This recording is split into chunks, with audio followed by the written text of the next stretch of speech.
구독자 여러분 안녕하세요. 암호화폐 시장의 일정을 전해주는 유튜버 레오워크입니다. 오늘은 렌더 토큰의 리브랜딩 소식, 그리고 베이비 도지의 에어드랍 소식에 대해서 살펴볼 예정입니다.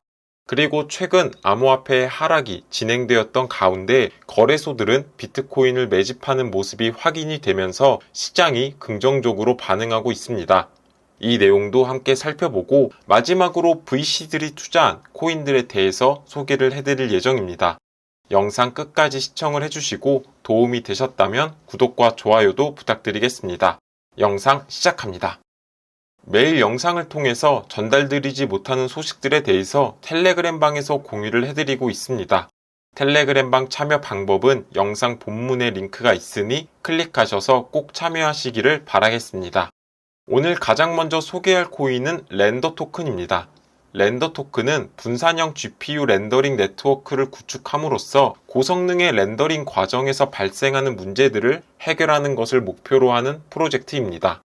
그래서 고성능 그래픽 렌더링 작업을 보다 효율적이고 경제적으로 수행할 수 있도록 함으로써 최근의 AI 기술로 인해 부족한 렌더링 기술을 대체할 수 있는 AI 코인으로 각광받고 있습니다. 렌더 네트워크 재단은 렌더 토큰이 렌더로 리브랜딩 된다라는 내용을 X에 공개했습니다. 그래서 현재 다양한 중앙화 거래소에서 렌더 토큰의 리브랜딩을 지원하겠다라고 언급했고, 대표적으로 바이낸스, 크립토닷컴, 코인베이스 등이 수합을 지원합니다. 바이낸스를 시작으로 22일부터 진행이 되기 때문에 해당 일정 참고하시기를 바라겠습니다. 렌더 토큰이 렌더로 리브랜딩을 진행하는 데 있어서 어떤 변경점들이 있는지 살펴보겠습니다. 렌더 토큰은 과거 이더리움을 기반으로 네트워크를 구축하였지만 새로운 레이어 1 블록체인의 네트워크를 구축하기 위한 투표를 진행했습니다. 해당 제안명은 RMP-002였는데 23년 4월 3일에 투표를 진행했고, 투표 결과 68%의 찬성을 얻으며 제안은 통과가 되었습니다. 그리고 새로운 레이어 1 블록체인을 위해서 다양한 체인들을 대상으로 커뮤니티원들에게 투표를 진행했고, 그 결과 솔라나가 54.8%로 압도적인 지지율을 기록했습니다. 2위를 기록한 건 폴리곤이었고, 이어서 3위는 앱토스가 차지한 모습을 확인할 수 있습니다. 이렇게 되면서 RMP002 제안에 따라서 새로운 레이어 1 블록체인인 솔라나에 렌더 네트워크를 구축하는 것으로 결정이 되었습니다. 결국 렌더가 솔라나를 선택한 것은 빠른 속도와 저렴한 수수료, 그리고 더욱 많은 온체인 데이터와 거래로 프로젝트의 목표를 달성하기 위함이라고 볼 수가 있습니다. 그리고 솔라나에서 렌더 네트워크를 구축하기 위해서 새로운 토큰을 발행해야만 했고, 그 결과 렌더가 새롭게 리브랜딩 되어서 탄생했다라고 보시면 됩니다. 렌더 재단은 렌더 토큰은 계속해서 유지가 되지만 앞으로는 렌더에 집중하겠다라고 밝혔고, 렌더의 전폭적인 지원을 할 것이라고 언급한 만큼 렌더의 리브랜딩이 더욱더 기대가 되는 부분이라고 볼 수가 있습니다. 렌더를 메타마스크나 레저 등 개인 지갑에 보유를 하고 계신 분들은 공식 홈페이지의 렌더 네트워크에서 토큰 수합이 가능합니다.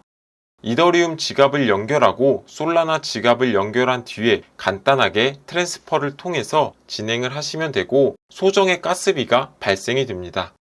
렌더와 렌더 토큰의 수합 비율이 1대1이기 때문에 이 점도 참고하시기를 바라겠습니다.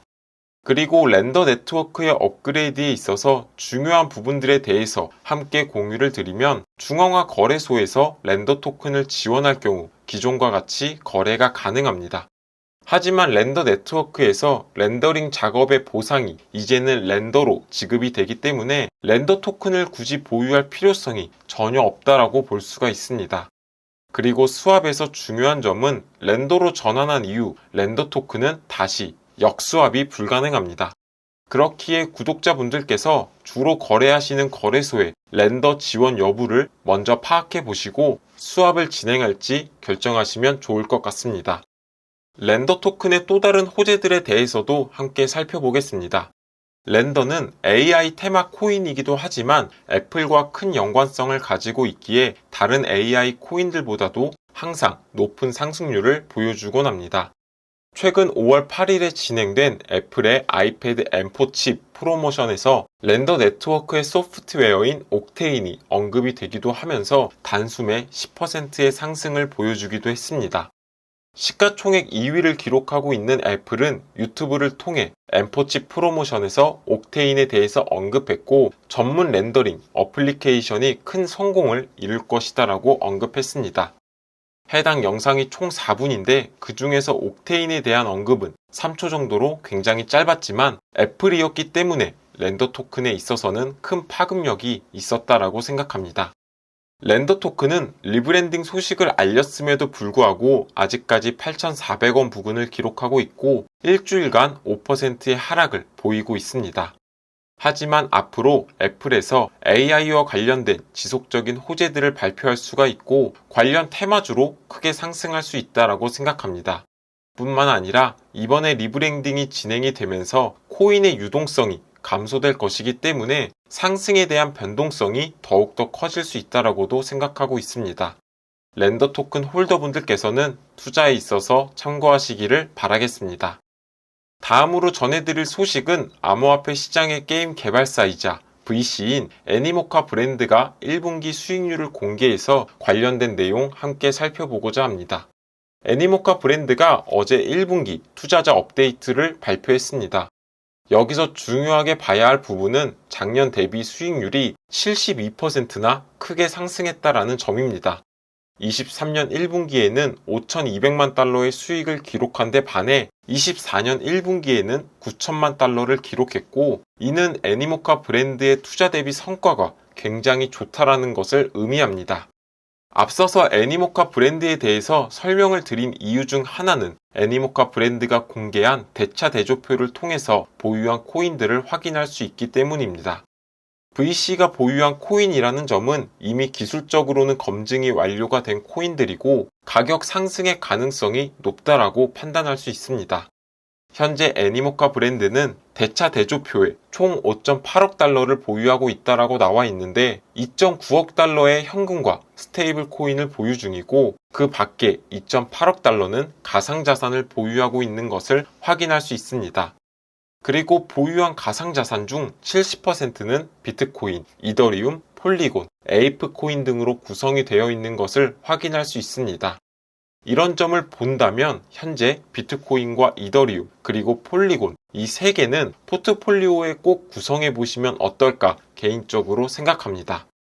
그리고 다음으로 소개할 코인은 베이비도지입니다. 베이비도지는 이더리움 계열의 대표적인 밈코인입니다. 최근에 가장 핫했던 솔라나 밈코인과 비교를 해보면 도그이프 햇에 비해서도 7배나 낮은 시총을 기록하고 있습니다. 그리고 시바이누와 비교했을 때도 5배 이상 낮은 가격을 유지하고 있기에 상대적으로 밈코인 치고는 상승률이 낮았던 코인이라고 볼 수 있습니다. 그렇기에 앞으로 베이비도지의 성장 가능성이 더욱더 높다라고도 해석을 해볼 수가 있습니다. 베이비도지가 이번에 PAWS 토큰 에어드랍을 진행할 것이다 라고 공개했습니다. 베이비도지 측은 에어드랍을 위한 스냅샷 날짜는 아직 공개하지 않았습니다. 하지만 7월 11일에 게시된 트윗 중 4일이 남았다라는 글을 감안해 본다면 아마도 15일이 스냅샷 일자가 아닐까라고 생각합니다. 현재 PAWS 토큰의 사용처나 상장 소식 등은 공개된 것은 없습니다. 하지만 밈코인 시장에서 에어드랍은 큰 상승을 불러일으킬 수 있는 가능성이 있고 베이비도지의 매수 수요를 높일 수 있습니다. 베이비도지 홀더분들께서는 이 점 참고하시기를 바라겠습니다. 다음으로 소개할 코인은 비트코인입니다. 최근 비트코인의 가격이 하나로 8천만 원까지 하락하면서 투자 시장에 큰 공포를 가져왔고 지난 영상에서 그 원인으로 마운트곡스, 독일 정부의 비트코인 매도, 미국 정부의 매도 가능성을 언급해드렸습니다. 하지만 이와 같은 소식에도 불구하고 현명한 투자자들은 지속해서 비트코인을 매집했다라는 소식들이 있어서 함께 살펴보고자 합니다. 크립토컨트의 분석가인 엑셀 애들러는 비트코인의 가격이 4개월간 지속적으로 하락하는 가운데 중앙화 거래소인 바이낸스는 비트코인의 보유량을 늘렸다라고 트윗을 올렸습니다.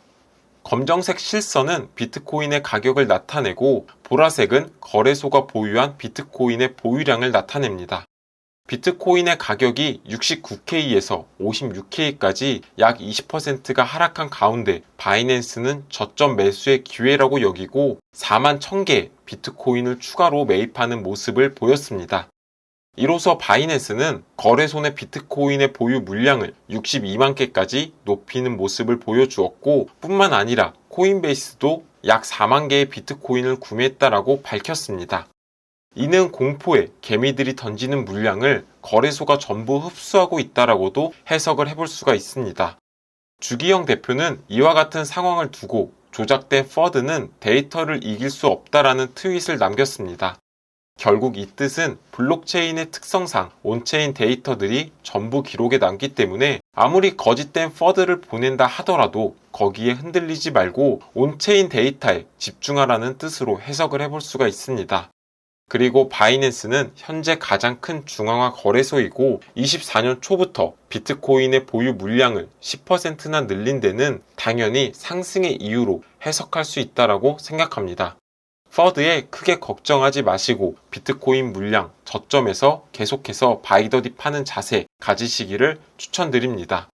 그리고 앞서서 말씀드린 세 가지 퍼드 중 한 개였던 독일 정부가 보유하고 있던 비트코인 물량 전부가 소진이 되었다라고 아캄 인텔리전트가 트윗을 통해서 공개했습니다. 한 달 전까지 5만 개의 비트코인을 보유하고 있던 독일 정부는 지속적으로 중앙화 거래소로 일부 물량을 전송하며 매도하는 모습을 보였습니다.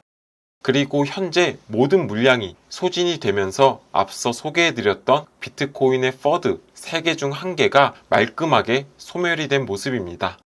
특히나 바이낸스가 4만 1000개의 비트코인을 매집한 것을 보면 독일에서 매도한 물량 5만 개가 시중에 풀렸어도 충분히 소화가 가능한 양이었음을 다시 한번 느끼게 해주는 부분입니다. 과거의 저스틴선은 비트코인 퍼드로 인해서 시장에 영향을 미치는 부분을 최소화하기 위해서 독일 정부가 보유한 모든 비트코인을 장외로 구매하겠다라는 의사를 밝히기도 했습니다. 현명한 투자자들은 퍼드가 생기더라도 믿음이 있기 때문에 매수하려는 움직임을 보여준다라는 점 다시 한번 느끼셨으면 좋겠습니다. 그리고 마지막으로 코인엑스 거래소 소개와 함께 이벤트 전달을 해드리고자 합니다. 코인엑스는 거래소가 한글화가 지원이 되기 때문에 초보자분들도 쉽게 접하실 수 있는 거래소입니다. 뿐만 아니라 현재 신규 가입자분들을 대상으로 입금부터 거래를 진행할 경우 $100 증정 이벤트도 함께 진행하고 있습니다. 관심이 있으신 분들은 진행해 보신다면 좋을 것 같고 가입 링크는 영상 본문 더보기란에 기입을 해두도록 하겠습니다. 오늘의 영상은 여기까지입니다. 투자에 있어서 큰 도움이 되셨으면 좋겠습니다. 해당 영상이 도움이 되셨다면 구독과 좋아요 버튼을 눌러주시고 다음 코인 분석 때 뵙도록 하겠습니다. 시청해 주셔서 감사합니다.